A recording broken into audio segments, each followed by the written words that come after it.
What's up, y'all? Manny Carrera, your real estate resource, and this is episode number 24 of Whiskey Wednesday podcast sessions, where we sit with entrepreneurs, influencers, movers, and shakers over a glass of some fine whiskey.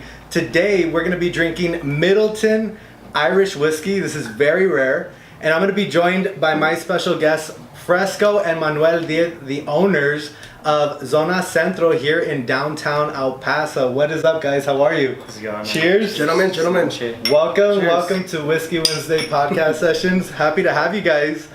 Especially happy because we just tried your food last week. We just met last week, and this is moving really quick. You guys need to take me out to eat one more time.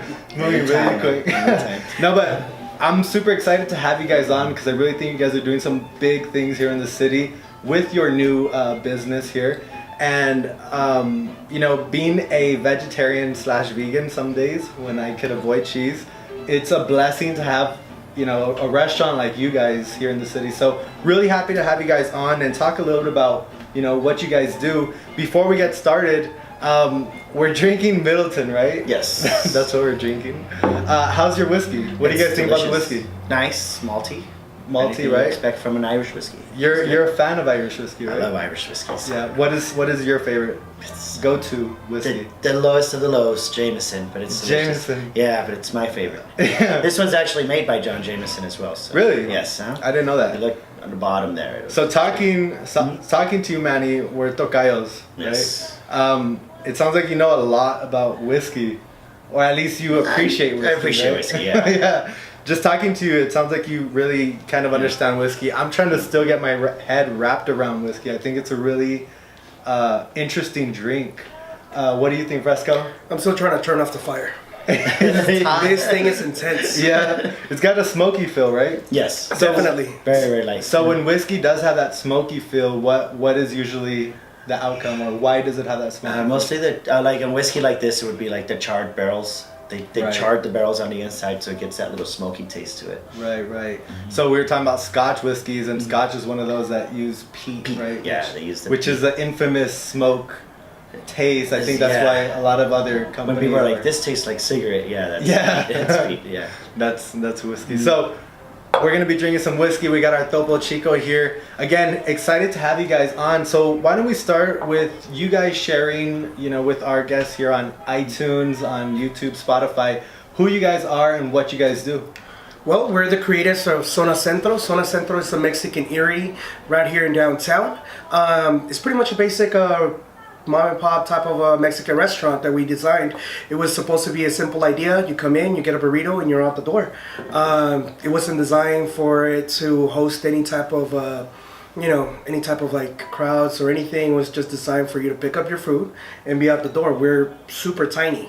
I mean, what head capacity of 30 people at the most? Yes, 30 people. We wanted to be a lunch place, and we wanted to close up early, but So you wanted to be, it sounds wanted like things didn't go as planned, right? we wanted to be small, quick, easy, and we're turning into a monster. But it's it's really, really good. We're really happy with the results. Yeah, I see you guys just blowing up on social media, which is how I found you guys. I saw some Mexican chile colorado, and I was like, what the hell is this? It's vegan. It's not vegan. And I had to try it myself. So after getting a taste, I was kind of blown away by just the flavors.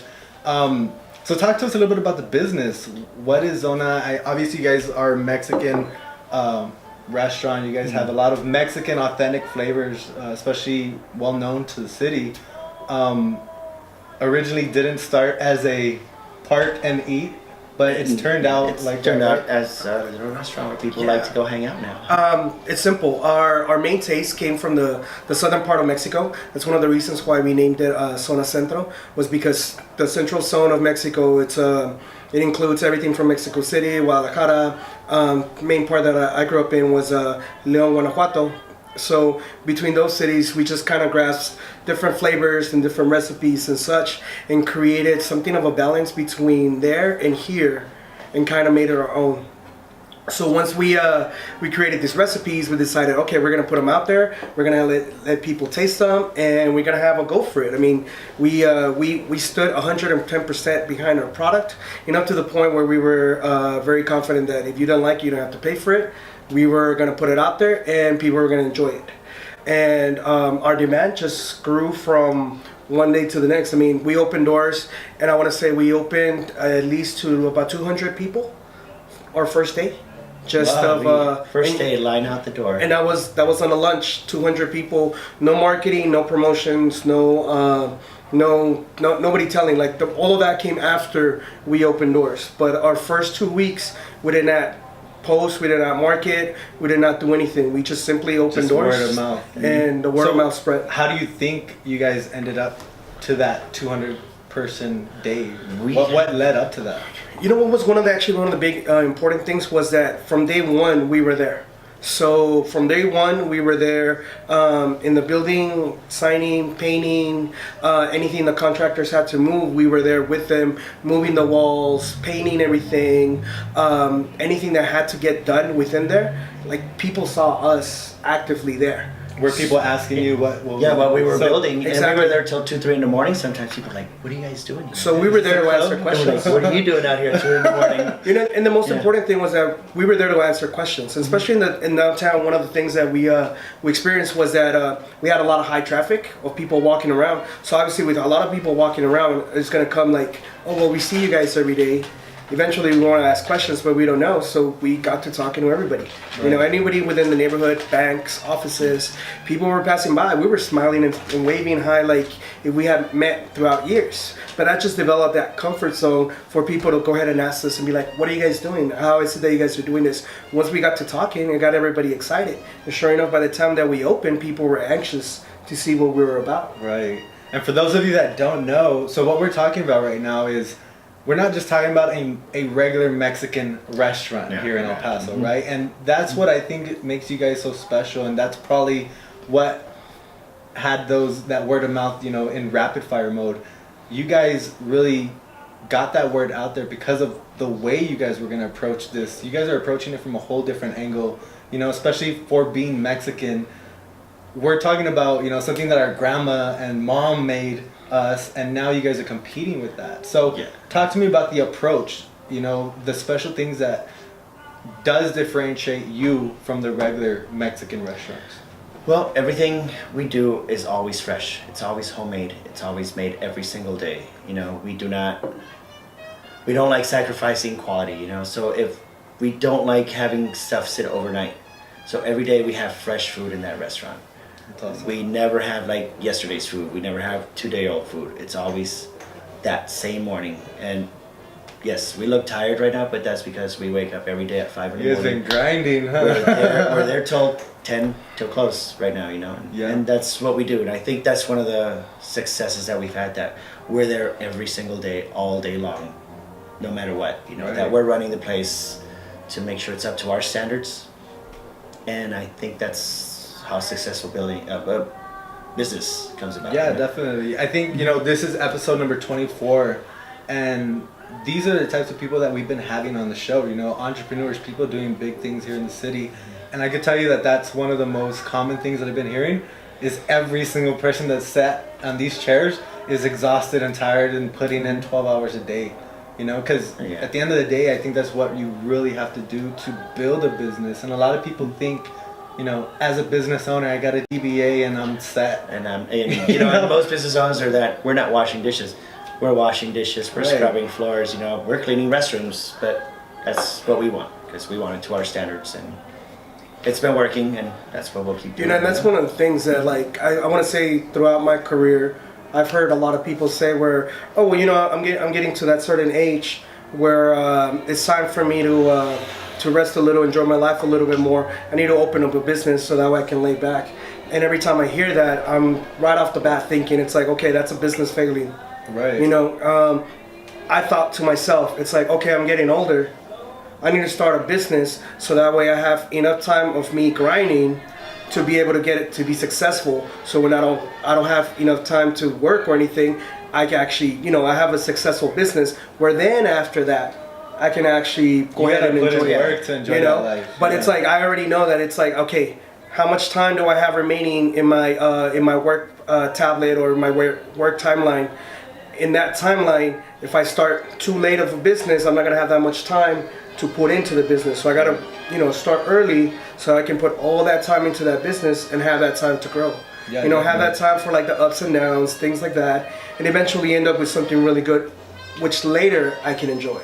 Yeah, definitely. And that's really, I think, the mentality that you need to have.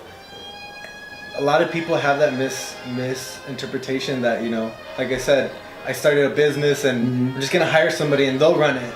And I'm just going to get it doesn't work like that. Like, no. I mean, I'll tell you firsthand, I think one of the biggest problems with that, and we've experienced that a lot, is that whenever you do something like that, the first mistake that you're going to find is that people are never going to do things the way that you want them, and they're never going to correct things the way that you would like. Right. So your first answer, it's like, okay, remove the problem, let me get in there, and if I can see the problem, now you can fix it. But most people sometimes don't remove the problem, so they can never see it.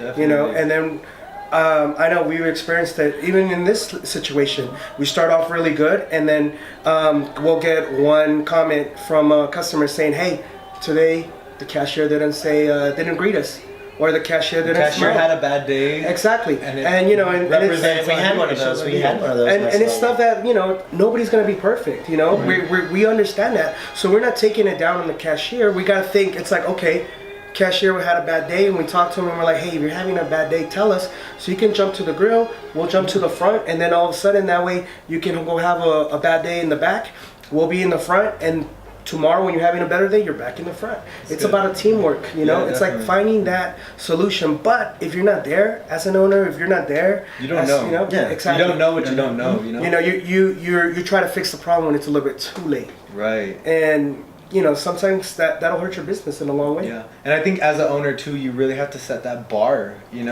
Leading by example is not just a term that should be taken lightly. I think you really need to put in the work, and if you are gonna have a team or a business, I think initially, especially in the first year or two, you should be that person that's outworking every single one of your employees. In order to be successful, because I know you guys are there all day. Your employees got some shifts, Yeah, for them shifts. to know that you guys are there all day and you guys are really putting everything that you have into this, I'm sure that they believe in it even more because you guys believe in it. I mean, you got to be the first one and the last one out the door. Definitely, it's a must. Yeah, you just can't. There's no other way. Yeah, definitely. And it's gonna take a while. Open that door and you lock that door, and that's what it is. Yeah, it's gonna take a while for everything to sink in and fit properly. But like Manny says, it's like just one thing that I've learned from working with a partner is that also, so you got to find somebody that's equal to your grind level. You got to find somebody that is equal to your hustle. Somebody that's going to be like, okay, you know what? If you're going to be there to close, I'm going to be there to open. Right. And vice versa. I've worked with other partnerships where one partner wanted to work and the other one didn't. Or the other one didn't want to work, and then the other one was like, well, it's like, should we really open today? Right. And with us, it's just been, give and go, where it's like, okay, you know what? I know we don't want to do this, but we have to. Yeah, you're right, we have to. And, we push each other to, like, go forward. On days that are holidays and we should really be resting. I think we're going on 3 weeks now 3 weeks. of, like, no rest. No days We off. worked every single Sunday. We've good. opened every single morning. We've been doing catering. People have called. We went to some family reunion. They're like, can you please cook for us and do all the catering? I'm like, sure. We were at a family's house, and they're like, oh, give me this taco. No, mija tia, and everything. Yeah, But and it's really neat. And everywhere you show up, you gotta have that smile 24/7. You're not allowed to have a bad day. You're not allowed to have a sick day. And So when would you say that owning a business isn't just the physical work, but it's also the mental? Yeah, the mental, big time. You have to mentally put yourself in that place, and Yeah. I've been there too. Like, I'm a realtor, I'm dealing with clients all the time. There's times where I'm just dead. I haven't eaten since yesterday. I say that so many times, like, if it's funny, but there's times where it's like 3 o'clock and I'm like, shit, I haven't eaten since yesterday. There's times when we say that and people we comment. own a restaurant and we don't eat. Yeah, we don't get to Sneak eat. in a burrito, bro. We're like, no, we can't. We're like, oh, we're gonna eat some. Oh, Yeah. Well, the rule is, if Rule it's is slow, right? Just have Manny or Fresco make something really, really tasty for themselves. So I'll make myself like my favorite burrito, which is brisket with like avocado and a little bit of cheese and some salsa. I roll it down really easily. And we'll go to the window. We'll go to the window. As soon as I'm about to take a bite, I'm like, yep. People smell it. Like Oh, clockwork. man. It's Yeah. just, and that's one of the benefits of having a storefront with windows.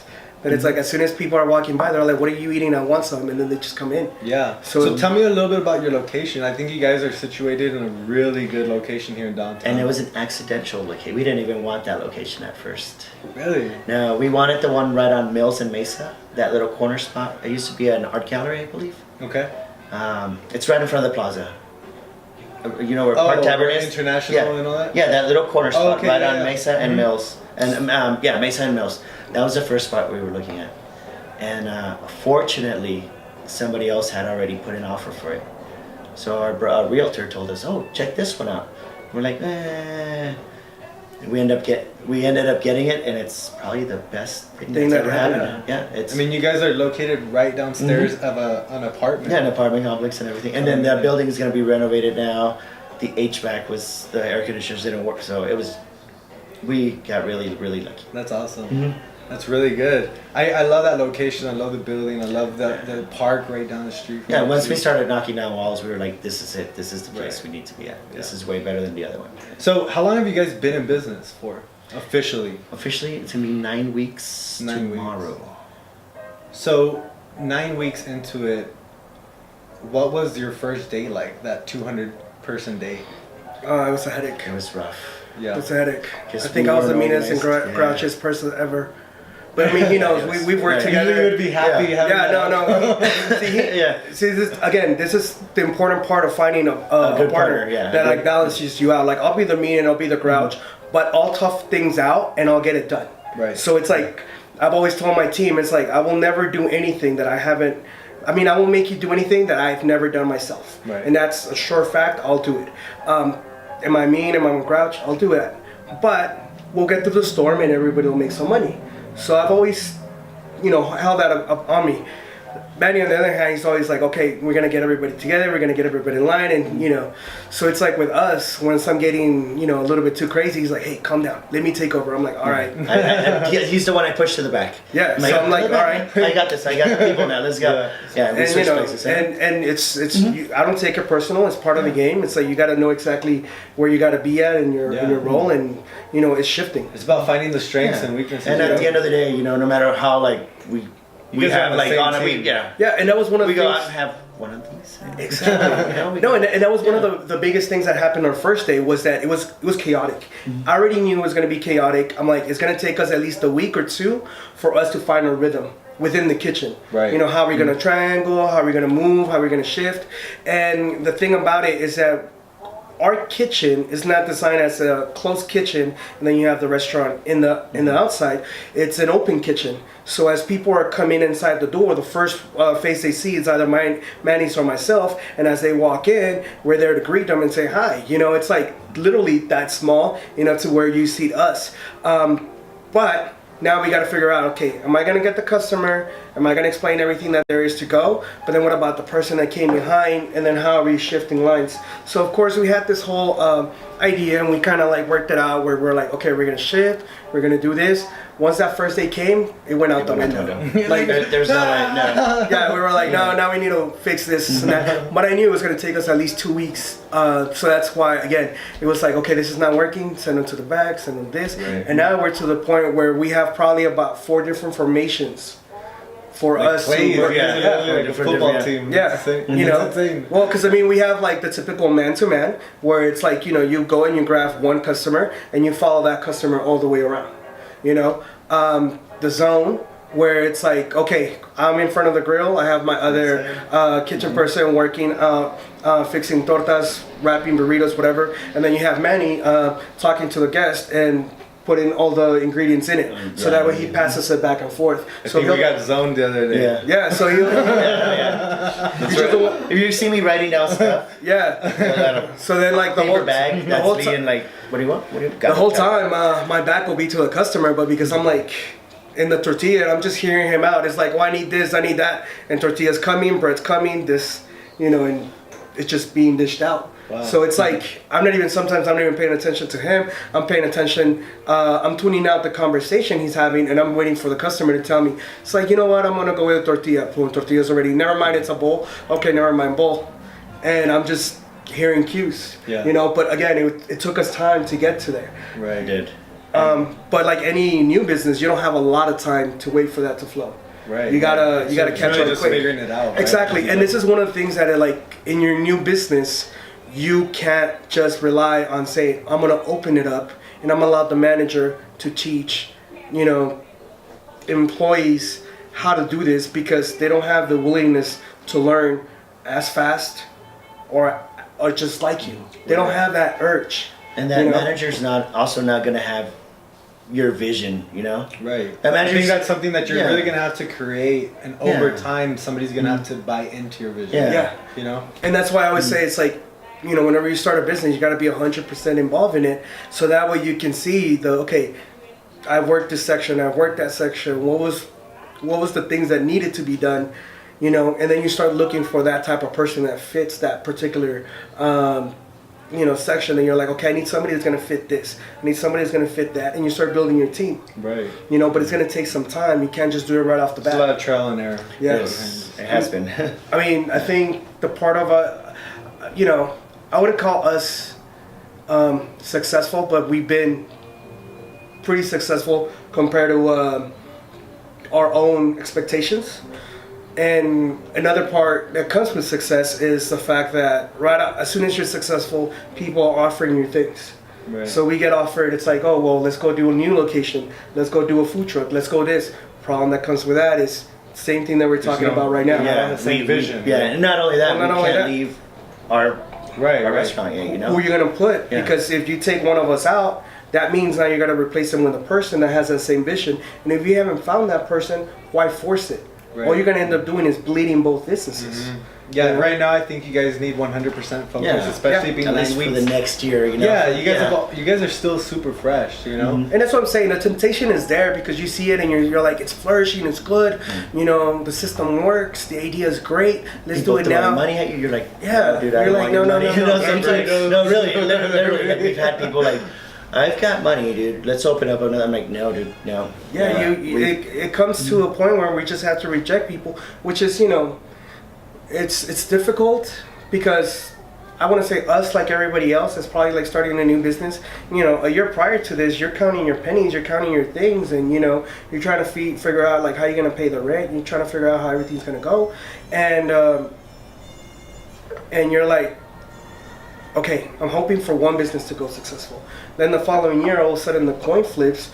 You're doing fantastic, so it's easy to be tempted to be like, yeah, let's go with a second. Safe side, safe plan B, And all you end up doing is shooting yourself in the foot. Right, Sometimes it's just better to hold on, like let it flourish, let it perfect something, and then once it's perfect, like our lunches, we started just opening lunches, and we're like, we can't do dinner or breakfast yet.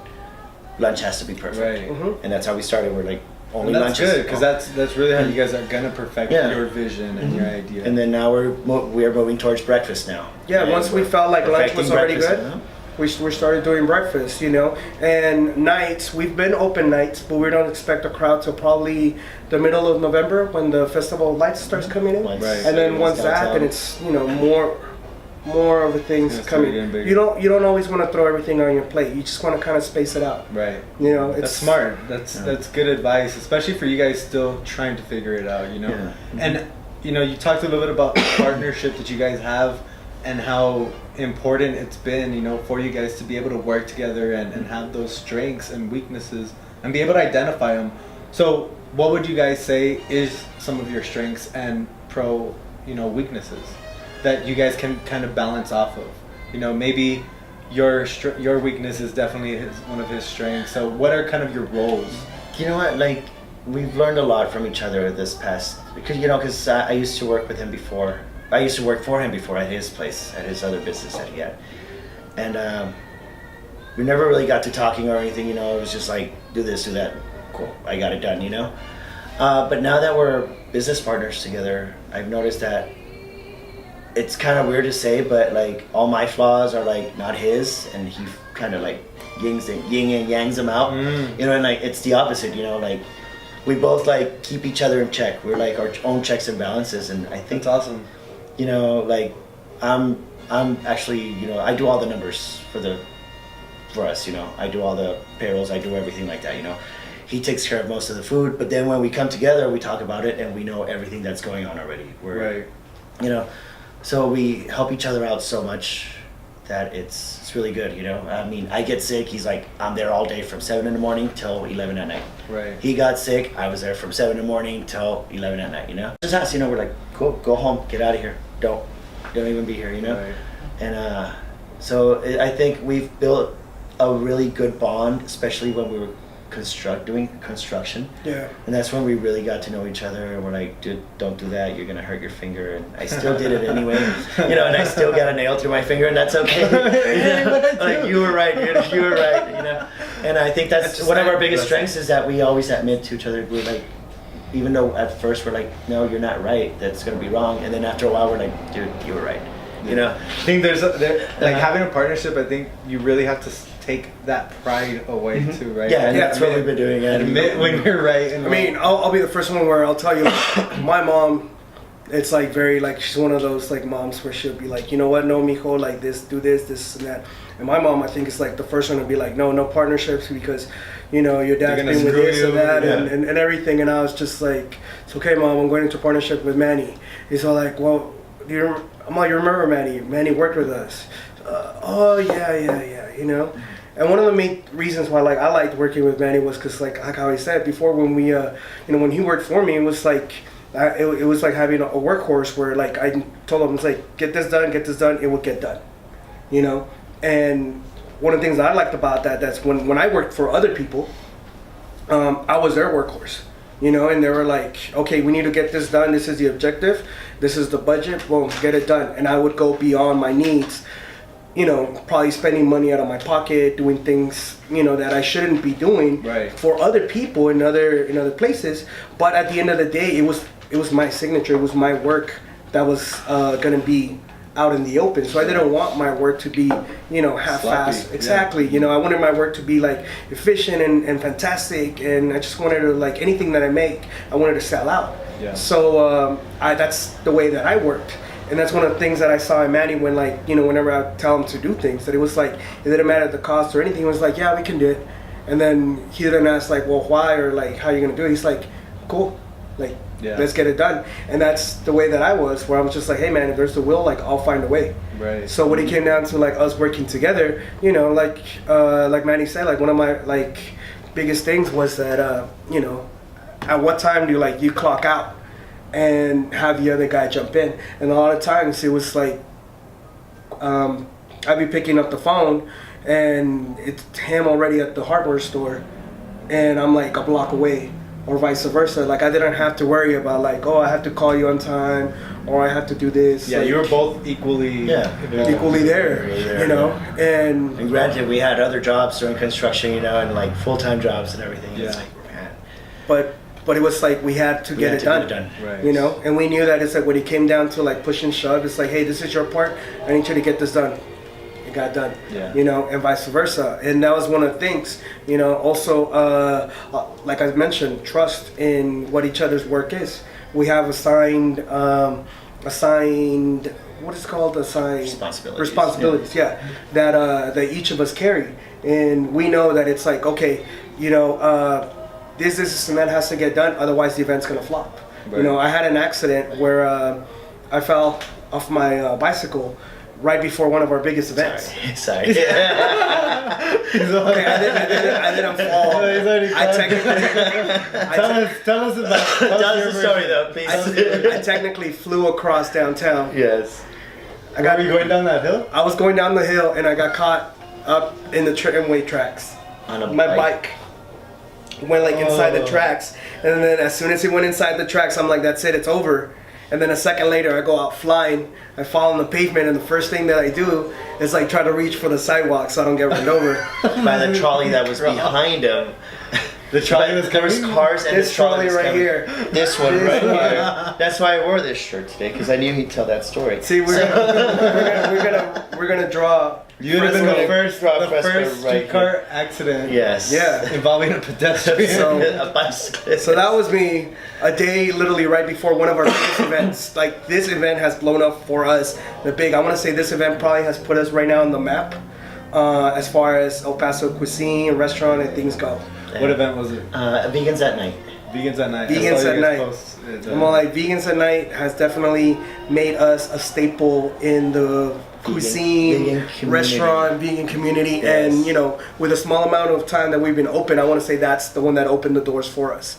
But a day before, I had flown across El Paso. I was in the hospital. I had crutches. I ended up going home. And Manny's like, don't worry, I'm going to take care of it. But I'm like, who's going to cook? You know, who's going to do all of this? And Manny's like, look, you take care of the food. Because obviously I'm going to do all of this from home, right? He's like, you take care of the food. I make sure and I handle everything else here. I'm like, all right, no questions asked. I'm not worried about like the service or anything. I'm just got to make sure the food is done. So the next day, there go. I couldn't move much, but my mom's like, come on, mijo, let's go. I'm going to help you. And as soon as she's getting ready to help, she hurts her foot.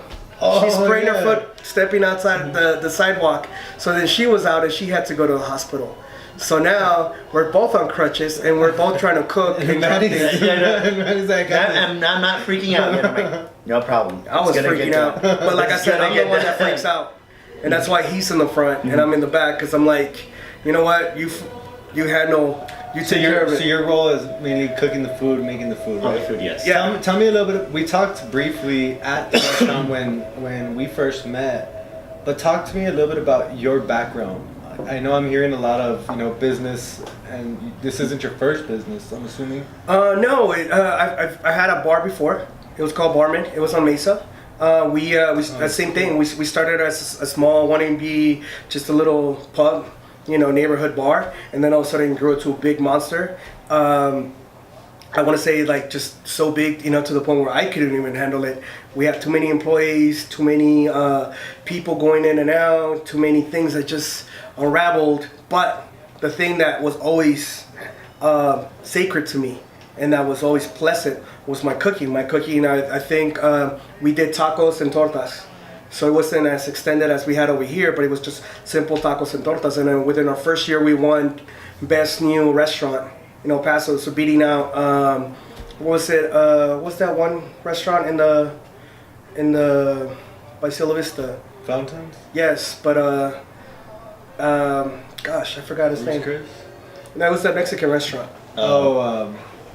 Not Chico's, Chewy's. Chewy's. So mind you, Chewy's came in. They had a budget. They put advertising. This is an actual restaurant. Yeah, that's a national chain restaurant. Barman's a bar. Yeah, Barman was a bar, right.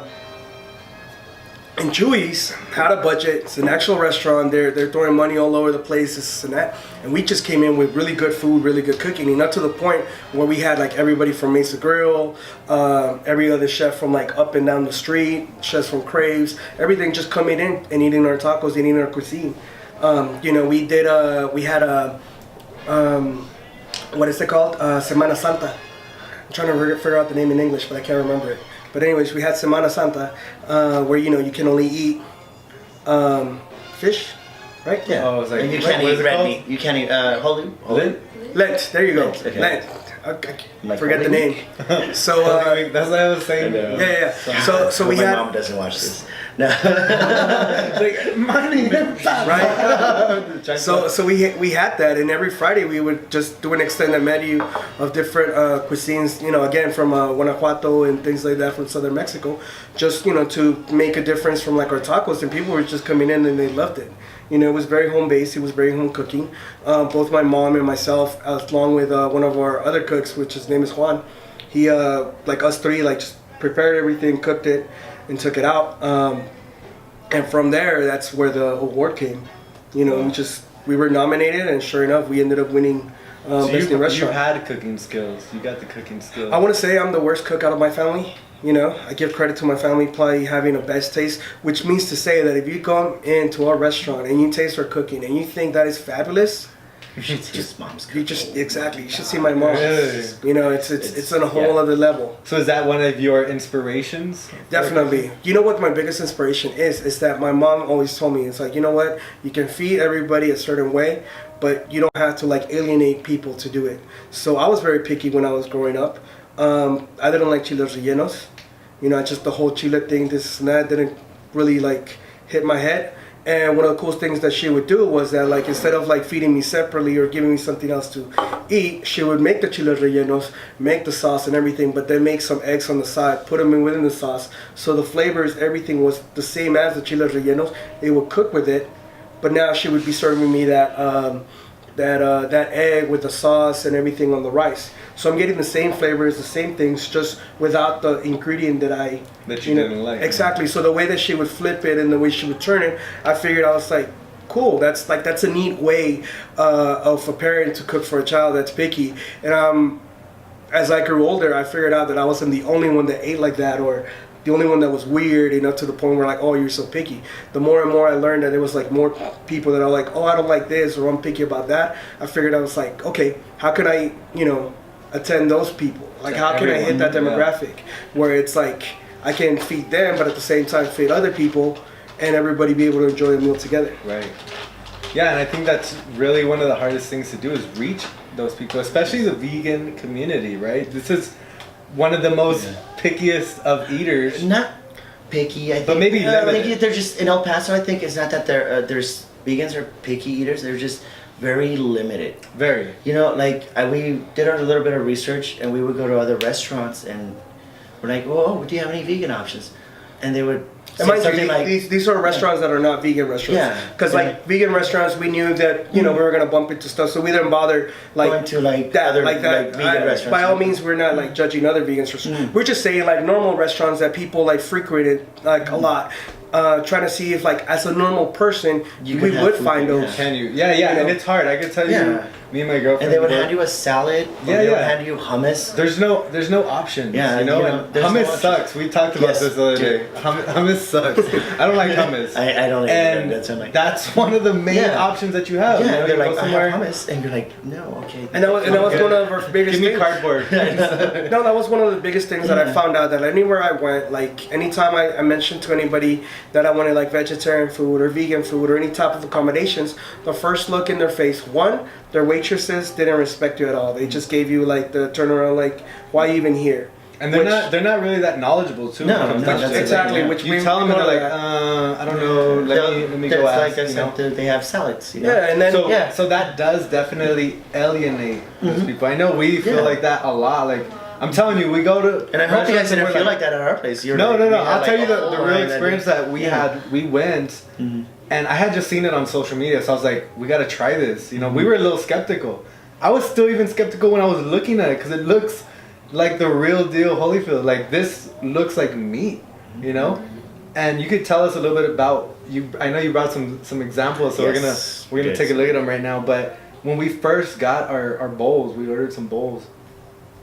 And we tried it. She tried it first. She's a chef. And she tried it. And I knew it was delicious before I even tried it, because her reaction. She was like, oh my God. Oh my God. Oh my God. And I was like, holy shit. I wanted to try right away. And that's one thing, we love that lately. That's why we have all these spoons back there. And people are like, what are those? We're like, you could try anything. Dude, And I love the look on people's faces. I love it when they taste something, they're like, and they close their eyes, they're like, and I think it's mostly because it reminds them of their home cooking, because our meals are so close to home cooked. We literally said right before talking to you guys, because I know you brought it up about your goal when people do try that food, but we literally said holy crap, this is grandma. I feel like I'm at my grandma's house right now. And that was our main goal. Our main goal was to find that little niche that you yourself have been missing. I mean, think about it. Especially when you start getting down to our age, it's a lot of people don't have their grandma no more, and they miss that cooking, and you try to replicate it by going to your mom's or anything, or even if you've been moved out and you haven't been living with your parents, and the only time you get to see them is maybe 2-3 times out of the year. That was when I was in that situation for 3-4 years. I lived in Miami. No, man. You don't know how bad. I wanted to cry when my mom visited me once. She made me a tray full of enchiladas for a good 6 months. Yeah. She left me with a bunch of food. But I was like, oh my God, I haven't eaten a home cooked meal in so long. And that's the thing, I think I went through that same thing. I used to live out in Houston, and mind you, I could cook this thing, but my mom sent me a cooler like in the Frozen. airport, exactly, of like Frozen nothing but tamales. albondigas and all of this stuff, and she sent it over, and I think I made that last for like about 6 weeks. Yeah. Just because I was just like, this is it. My sister's You in know? New York City right now. She has a freezer full of mole. like a freaking kilo. So that was one of our main goals, to be able to attract that, hit that Yeah. demographic. And I mean, obviously, like if you're still thankfully living with your grandma, and then she feeds you every day, then you're probably not going to enjoy her things. But that's because you're in a really good position, and I'm happy for you. Right. But for those of you that are missing that little slice of heaven, we're here to deliver it. Yeah. I'm telling you guys, I haven't tried chile colorado in like 3 years, a little over 3 years, because I haven't eaten meat. There's no options out there. Mm-hmm. And you guys literally like made me go back to making me feel like I'm not missing out, And that's really what I think a lot of restaurants lack, is just like you guys were saying, taking that elimination. same flavor from A and putting it into B, Whole different And categories. a lot of them can't execute it right, and he does wonderful. I don't know how he does it, but man, he nailed it. And he's like, taste this. I'm like, I'll sell it. And I'm like, Sell it. He's like, sell this. I'm like, okay. And I sell it. He's like, you sold it all. I'm like, yeah. He's like, okay, how much more do we need to make? It was weird. Like when we first started, like we started with, okay, this is how much food we're gonna need, and within the first day we sold out of everything. That's insane. Like there was nothing left. Yeah. And I know you guys, even the other day, you were sold. And that was including our vegan food. Second day, boom, we sold out. Third day, we sold out. It was just things. So we're like, all right, I guess we're gonna have to double up. So the following week, we doubled the portions. Sold out. We can't keep up with. We try to keep up with demand, but man, we eventually tripled it, and we sold out. And then we got to our vegans supply, and our vegans just been selling out now more than our regular food, just because we have I want to say 50% of our consumers are non-vegans, but they love the way it have tastes. the non-vegan options. And yeah. the We're right now we're about 60-40%. So you guys mentioned the other day, you guys had that event, Vegans at Night, right? Yes, So talk to me a little bit about the vegan community here in El Paso. What is the vegan community like, and what has that community kind of influenced over to you guys? The vegan community here in El Paso is... They've been amazing to us. Yeah, they have. They've been By nothing far. but wonderful. They're nothing but great. They've been demanding, which is good. Reviews, demanding, which Because pushes us. Exactly. Demanding pushes us to our limits, and it's the reason why we've been able to create such things. If it was so easy for, things to be able to like, oh, well, it's okay, go ahead and use this. It doesn't matter if you use that. Like, no, like they're demanding. And they were the first ones to be like, what cheese are you using? Oh, I'm using this cheese. That is the worst cheese ever. You should use this, and that. And then I'll sit there and I'll talk to them. Like, it's Instagram, Facebook. Like, I'm there talking to them. And he'd be like, did you just really write a paragraph? I'm like, yeah. So, like, okay, go ahead. And he'll turn off his phone and I'll continue talking with a person. But because I want to hear, it's like, okay, cool, you didn't like that cheese? What other cheeses did you like? Well, I like this cheese. And then they give me like a 20 list of cheeses. And at the end, but I like this cheese better. I want to hear that because I want to sit there and try all of them. Right. Figure out like, okay, you know what, this one works really good for this plate. This one works really good for this plate. This one I don't have one, so let's try to make one that works for it, you know? Right. So then we go through it, we work out recipes. There's a lot of times, Vegans at Night, one of the things that we have that's cool about Vegans at Night is that we get rid of all our meats, we get rid of everything, and we put nothing but vegan food out. In this, everything vegan. In this, we're going exactly. In this, we include food that we carry, that's already on the menu, that's there every single day. Food that we had in the past that we brought out, and then we're just kind of a test, this and that, and then food that's in the future that now we're currently working on. Experimenting. Exactly. And you guys are literally in the back experimenting. Right? Exactly, and that's testing. And that's the thing, that like food that we've brought out before, we brought it out, we kind of tested it. We have customers that come in and we'll be like, here, try this, try that, and they're like, oh, we love it. I'm like, but. They're like, but you could add this, and that. By the time that food makes it to Vegans at Night, it's perfect. It's done. It's a wrap. Wow. And I mean, same people will try it, and you're like, cool. You listen to everything we talked about, and you got it taken care of. I went the other day the day before yesterday, to get some burritos at night. And you love that burger, didn't you?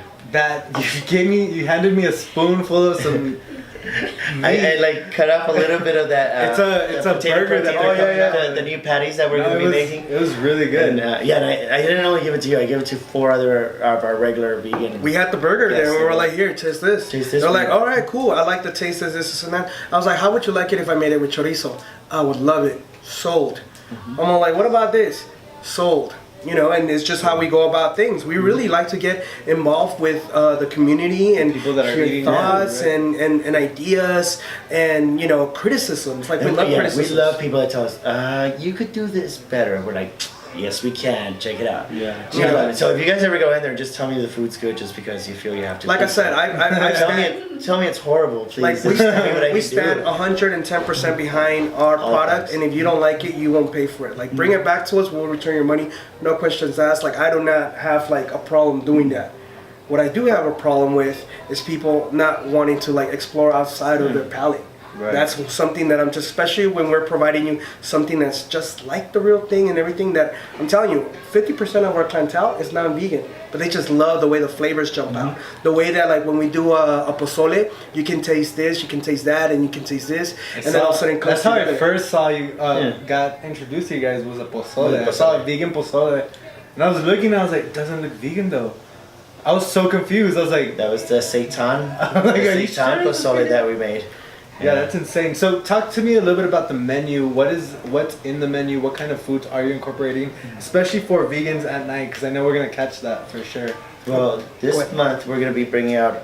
It's gonna be on the 21st for November. Cool. November The day before 21st. Thanksgiving. So we want everybody to be in town. This past one on October 24th, we had about 150 people. We were expecting half of that. So that's why we ran out of food in 2 hours. We went the day after. Yeah, and we only had like 2 items left. Yeah, you only I had tell you, we were making chorizo, vegan chorizo tacos because that's all we had left. I'm like, Dang. I got vegan chorizo tacos, and they're like, that's fine, we'll taste No, it. well, after we finish that, we're making enchiladas out of the corn in the cup.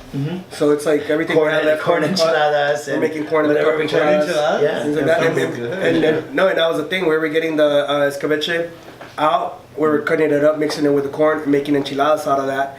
And people were still loving it. It was just chilindrinas with escabeche instead of the cueritos. We were just like everything we were just thinking up, you know. anything that came out, people were bought. Like it got to the point where more people kept on showing up, and we had to put a sign that we were sold out because we couldn't.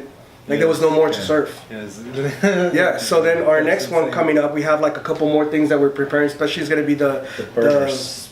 Especially, I think that's gonna be our winter. big. Well, we have soups. we have the burgers, which is going to come in a Mexican burger, which is your traditional burger, but it comes with like aguacate and such things like we're that. gonna do instead of pickles, we're putting escabeche and a little bit of mayo and onions. And then we're trying to do the border burger, which would be like chorizo and everything else that goes added to the other one. You just supplement for that, but the chorizo is based out of soy.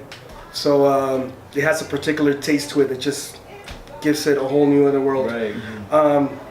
And that's based off of also us doing the chorizo tacos and such. So those are 2 items that we're going to be bringing in. We have we're trying to bring in our tamales in time for that. So it'll be a jackfruit tamal and a seitan tamal that we're going to be bringing in. So and that's what this chile colorado is. Yes. It has jackfruit, right? Which a lot of people. No, the chile colorado. This chile colorado is seitan. Seitan. Oh, okay. Yeah. Seitan. The Yeah. jackfruit that you had is the al pastor. Oh, Yes, because jackfruit when we're cooking jackfruit, it comes out like pulled pork.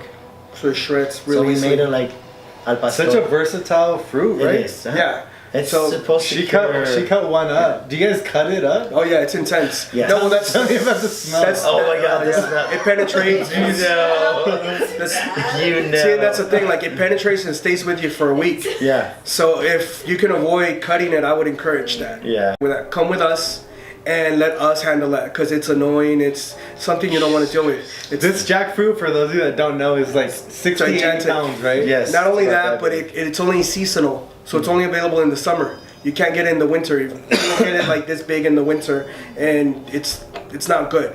It's only good when it's like When it's really full, big. yeah. So we're able to get our hands in it. We're able to cook it. We're able to prepare it and go along with that. A couple other items that we have is the champurrado that we're also having for the winter season.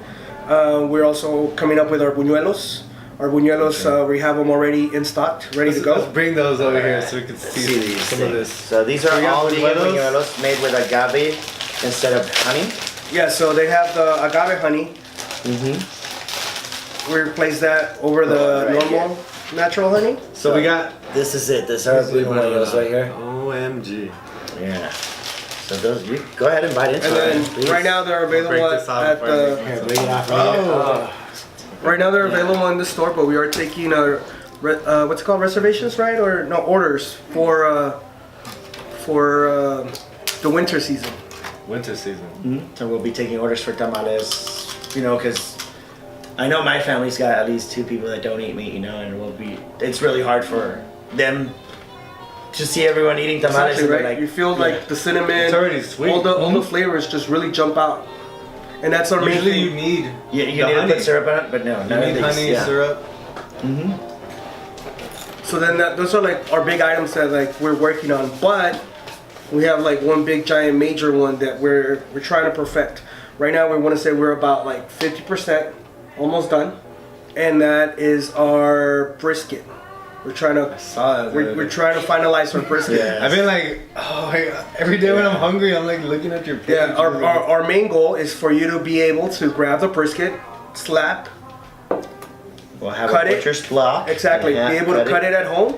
And as you're cutting it at home, you're getting that flavor of the brisket, that scent of like barbecue, and then just So you smell guys are gonna sell the slab? The brisket, the yes. slab. Uh-huh. So This is gonna be more of a catering thing, or no. It's, Also, it's- at the restaurant, we're not gonna have it already sliced. We're gonna slice it to order right in front of you. exactly. So Yeah. that way you see it like nice and natural. Again, visual is very, very important for us. Like if you can see the food and like just make your mouth watery, we figure the experience of actually tasting it is gonna be 10 times better. So if you can put the slab, watch us cut it, this and that, put it into a sandwich, put it into Burrito. a plate, put it into a burrito, like it's just gonna be fantastic. And we want to take orders for Thanksgiving and for Christmas for vegans that are having either a vegan dinner or, like we said, you know, your family's having turkey, your family's having ham. Well, now you have a brisket that can feed you and, you know, one of your other family members. is awesome. And Yeah. you don't get left out, you know? Thanksgiving, you know what we eat? Guess what we Mashed eat? potatoes. Mashed potatoes, corn.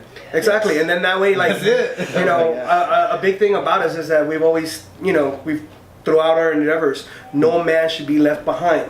That's So, in this case, no vegan should be left behind, you know? So that's why we're trying to perfect it enough to the point where you take the slab home, you can cut it yourself, you can do it, and the taste will be just as if you pulled it out of a store. Like, it would be That's awesome. so authentic. Your clientele, I think, are super appreciative too. I was there picking up the burritos the other day, and a guy that was there eating burritos as well came up, and he was waiting for you to finish, Yeah. tending me, Yeah.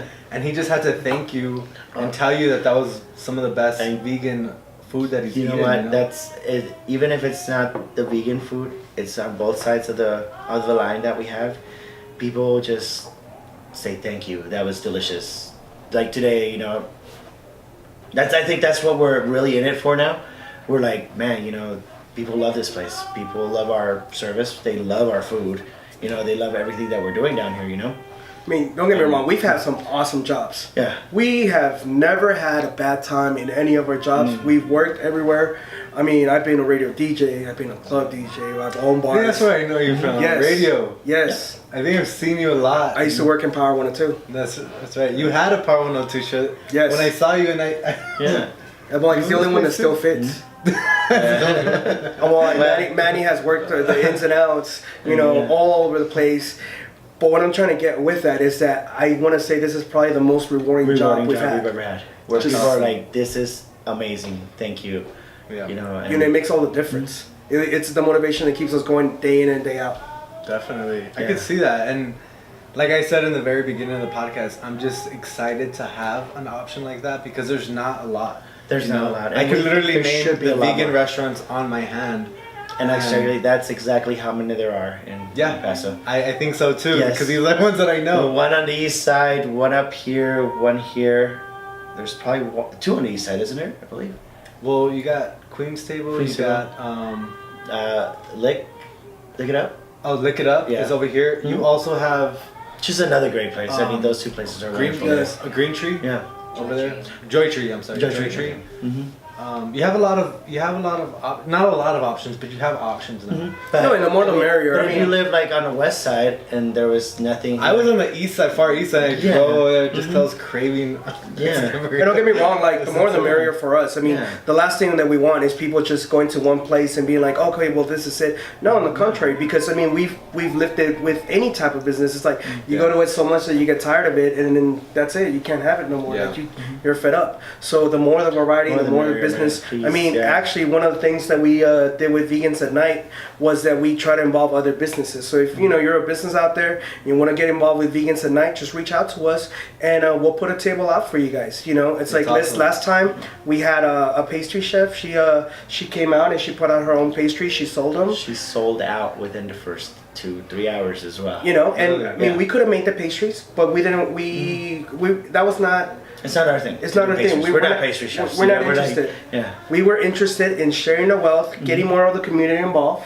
You know, I'm looking for more people to get involved, like with drinks, with clothing. I have like bigger plans for Vegans at Night. So definitely, if you're a vendor and you want to get involved with our event, reach out to us. Like our We want to make it huge. Our we doors want to are make a open. whole block party. That'd be like, cool, huh? Even like we were talking about like making like a farmers market at night type thing for that day, just because Yeah. we want to make it. But we don't want to call it farmers market, but No, we but just want to make it big. Yeah, but you know what the I main mean? rule that it has to be for the culture. It has to be vegan. It has to stick by the rules. You know, I It mean, has to be local. no matter exactly. what, yeah. It's something that we Right. we I want to think- make sure we keep it for it. Yeah, I think sticking local is really cool. Just because if you guys have been here for the last 7-10 years in El Paso, you've seen this shift, The shift right, of of local. entrepreneurship. I think a lot of people now are owning businesses, and El Paso's a lot more supportive than it was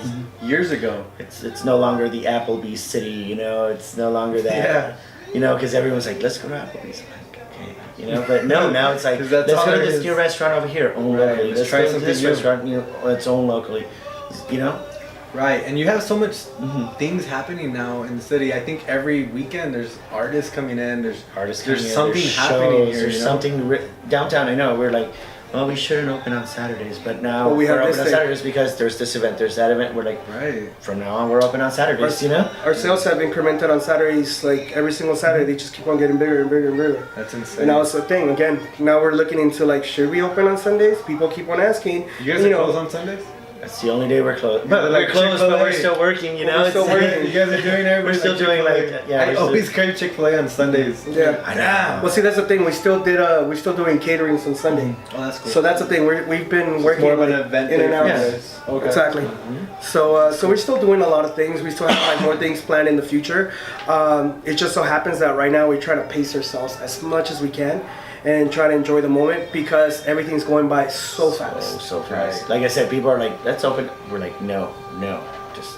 Slow down. Yeah. and 90 sometimes seconds. he's like, Manny, no. I'm like, okay. And sometimes I have to slow And down. vice you know? versa. Yeah, we both have to slow each other down because we're like, let's do it. I'll wake up at night and I'll text him and be like, hey, I have this idea. Do you think it's the greatest idea ever? And then I won't hear from him and then all of a sudden he'll like light up.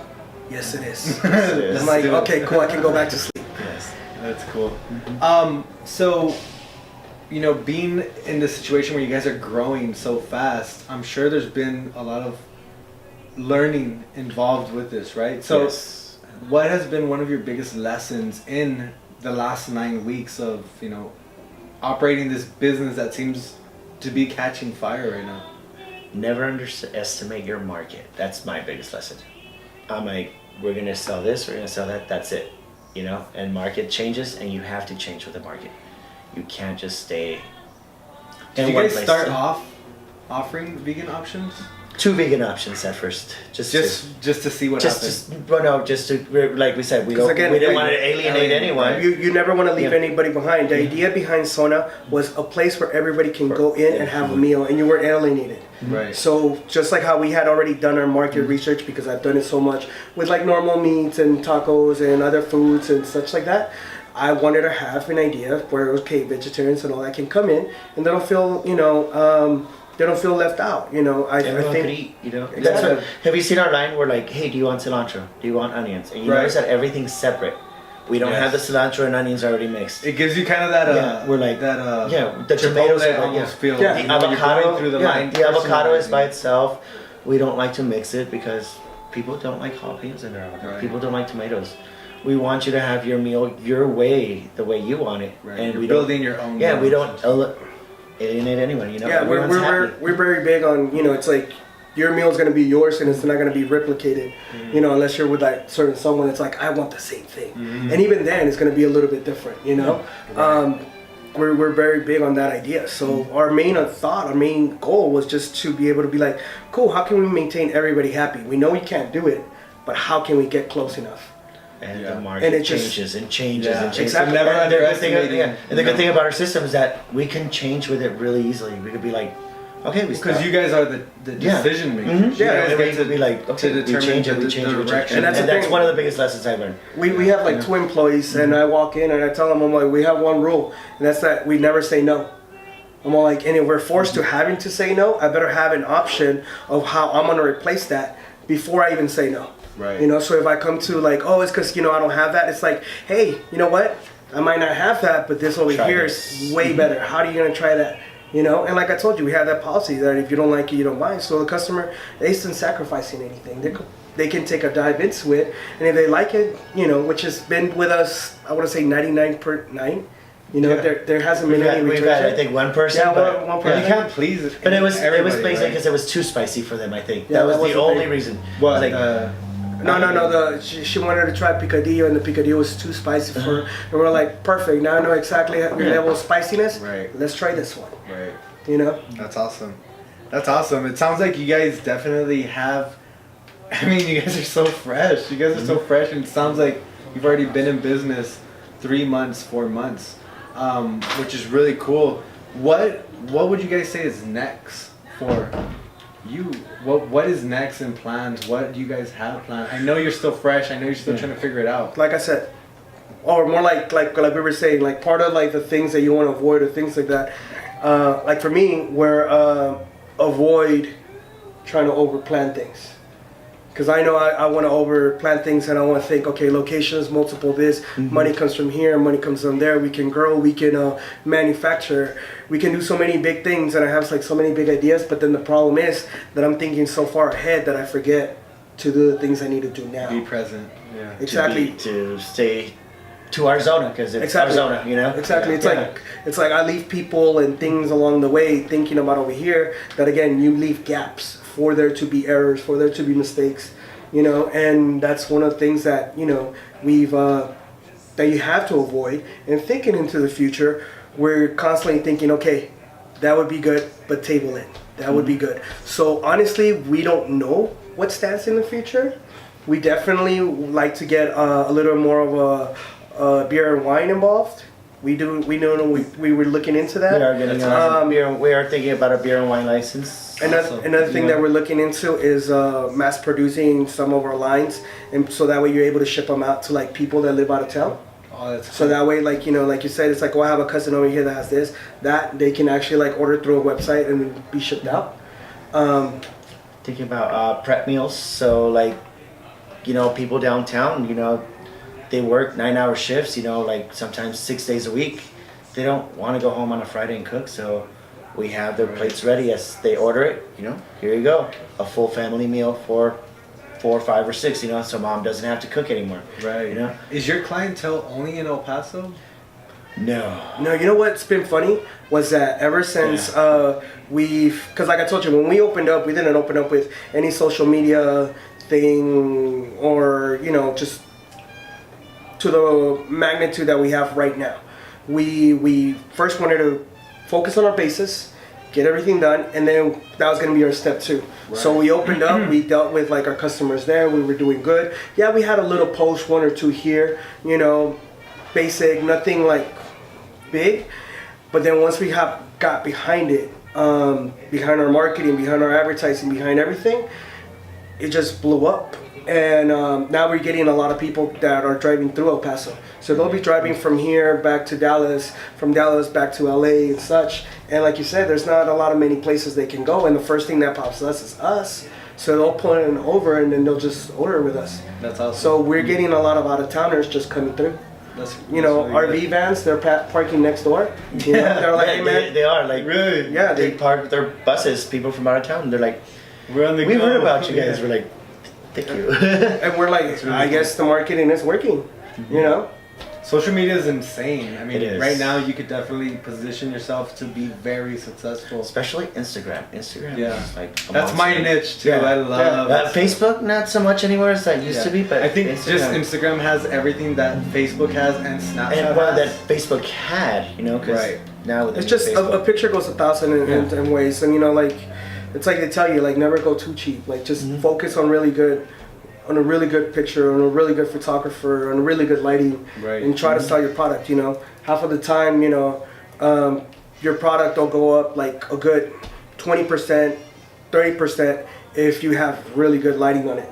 You know, if you Yeah. just put it out there like, You hey can't man, put this is that the best photo thing. up. if you put it on their table, you're not gonna be able to take that I'm picture. telling you you, know? You know. obviously I do real estate, so I see houses all the time with professional photography, and I see houses that this person just took a Their picture phone with their is flip iPhone, phone. yeah. I could tell on the photo, and it's like, how are you gonna sell something like that? Like, Exactly. Yeah, it's you not don't, very you know? appealing. Yeah. Where can our guests find you guys on social media? Go ahead. It's for our Instagram. It's Zona Centro El Paso, El Paso. and under Facebook is Zona Centro Mexican Eatery. Zona Centro EP for Twitter. We're not that big on Twitter right now. Yeah, like I said, there's many flaws when you start going big Yes. that you're gonna have. That's why don't go too big, because then you're gonna have them. Yeah. One of them is the fact that we're not as big on Twitter as we like to be. Same with Snapchat. And actually, we don't even have. I mean, we same don't with have a Instagram. Yelp account. No. But we have 5 Snapchat, stars on yeah. Yelp. Yeah. Yeah, we don't have a Yelp account. You got a Yelp We've never account. created one. We've never created, but we have a 5-star That's one of the rating things from like 15 people. we've been on trying Yelp. to. Yeah, you're playing catch up right now. I think Yeah. there's Yeah, so we're- many different platforms right now for you to Yeah. get your name out there and for people to actually get exposed to you. But it takes a lot of work. It I does. know, like me personally, I had the Sosas help me with my marketing, legacy marketing, and they've been helping me with content and creating the vlog and video because it's too much. It It's is, for it's me. tough. as I a mean, like realtor, we you know? have. I want to say our website is halfway done. I just haven't finished posting it up, just because we haven't had the time to sit down and finish. I mean, it's either I'm cooking or I'm finishing up the marketing or whatever. But somehow I managed to come up with like all our what's it called, all our Instagram posts, all our everything. Like we do all our designs, everything in house. Like everything that you see in Zona is in house. That's awesome. So marketing, design, you know, coverage, everything. Food, coverage. Food, Everything. events, Printing now. Printing now, Pretty soon everything, everything, every little detail is in house. That's You know, cool. everything from our logos, the way we design our campaign, everything has been in house. Everything is. That's Yeah. awesome. We've done it all, which is good. Yeah. Well, I see your exposure. I see your posts getting a lot more. You're a lot more involved now, I think, on this. Oh yeah, I'm you seeing know, it. we went from 300 followers in 3 weeks, 4 weeks, to about 1,200 followers on Instagram. Right. Right. Yeah, like within 2 weeks. Yeah, we're like, uh-oh, what Hopefully, happened there? hopefully we'll get you some more followers and more exposure. But again, appreciate you guys coming out. One question that I do have for you guys, being in El Paso, I think anybody that comes, especially if you're from El Paso, you leave town and you come back, there's just so many options for food out here. What is one of your favorite restaurants to eat at? What is one of your, most inspiring restaurants to kind of go to? Even if it's not that inspiring, Chico's is cool. You know, I worked at. When I first came back to El Paso, I worked at Ardovino's Desert Crossing, Nice. and I worked there as a GM for about 4 years. And you know what? That has always set the staple for my customer service with everybody else, and the way I've always thought about food. So whenever I get a chance to, that's the restaurant I will always go back to. Ardovino's Desert Crossing. I'm a Definitely. pizza fiend Marina too. and Robert Yeah. Ardovino, great people. Just Fantastic. yeah, well, some of the best chefs I've ever known that have been from there. Like Really? Chef Roberts, he's now at the Double Eagle. And Chef Salazar, you know, I don't know where he's at anymore. He had a kid, so we don't know. But He's in Disneyland right now. yeah, and for you, You know, I grew up a Central kid, so it's hard for me. Like I've like so many kitchens. Pick one. Well, like, it's hard, huh? I think it's hard in El Paso. yeah, It's hard. I'm from Central too, you know. You know what? but- Like, it's hard because like one of the biggest like just infamous like things that hits me in my face is when I was a kid. I barely moved up here. Like I grew up in southern Mexico. So when I moved up here, like I must have been like around 10 years old, and I remember the first time I bit into a Whataburger. It was like a life-changing experience because I was still like, is. I mean, it still is for everyone. because it was like, oh, this is so life-changing, you know. And of course, I grew up and I always wanted to recreate that sense of feeling. And one of the cool things that I like hit me once like that happened was Sabretooth. Sabretooth next to Black Market definitely hit that rich. I've heard of it and I've seen it and I've never gone. Yeah. You been Open there? Anchor. Yeah. You been there? You have to. Sabretooth? This is the one right by Hope and Yeah, Anchor. right by Open Anchor. I thought you did. I haven't been there. So first time, like I had like a plain simple cheeseburger, you know, not much this and that, but just the presentation, the way the line worked. Again, you know, it's like you went and you sat down and it was a show to watch people just come and prepare and do everything. Like I was amazed and everything, and it just brought me that feeling of like the first time when I came up here and like, you know, Whataburger hit me in the face. I couldn't even pronounce the name. I couldn't do anything, but I remember that taste. Again, back in Mexico, we didn't put bacon in our burgers. Like we didn't prepare certain things. So coming here and eating it like that, I thought it was awesome. So when I was at Sabretooth, I got that feeling again, and I really liked just it. kinda mind Like blown. it was mind blowing. So I loved the way that that Sabretooth like just took care of me there. So I was like, you know what, like, is there a better burger? Is there not? Like, it's never been a question of there is or there isn't. It's more of like what type of feeling that gave me. So when I I think taste is Yeah. so subjective that you can't And really... I think he talked to me about that, and that's why when I see people tasting our food, I'm like, that's what he's talking about. Yeah. When people are like, that's definitely like my experience Yeah. of like how I want people to feel when like, you know, they eat our food. Another great restaurant that I think that like just embodies that is one of the things that like we kind of like designed ourselves after was like Savage Goods. Savage Goods like definitely like came up from like I'm nothing. at all these places. Like I remember the first time I saw Savage Yeah. Goods was like on Instagram. you'll like it. You'll love it. Yeah, like first time I saw them on Instagram, like I saw it and I was like, I love this. Like I get it, I understand it. I'm like in love with it. And I remember showing it to a friend, and the friend was like, same old thing. Like what's new about it? And I'm like, you don't get it. And Get outta here. And fast forward to now. We have something that I think is similar in the sense where like it's homey, it's inviting, you know, the neighborhood loves us, you know, people like it, and that's one of the things, like I said, that I think that Savage does immensely well, and we've been able to replicate from them. I mean, I think I'd be lying if I say that nobody else has done it. No, like Savage has done a fantastic job of it, and you know, Sabretooth, Savage, like they do a really good job of doing things like that, and I want to say that like that's one thing that we wanted to achieve for the neighborhood around us to like us so much. Yeah. And within a month, like everybody else within there just like really enjoys our food or cooking or service. You know, we know everybody by name that lives up in the above us, everybody that comes down, all the homeless, like they hang out at our spot and we buy them food, we let them out, they bring more people in. Like it's a neighborhood. Yeah. And that's something that we wanted to be a part of from the beginning. That's And awesome. these restaurants, like, they definitely showed me the way of how to do it. That's cool.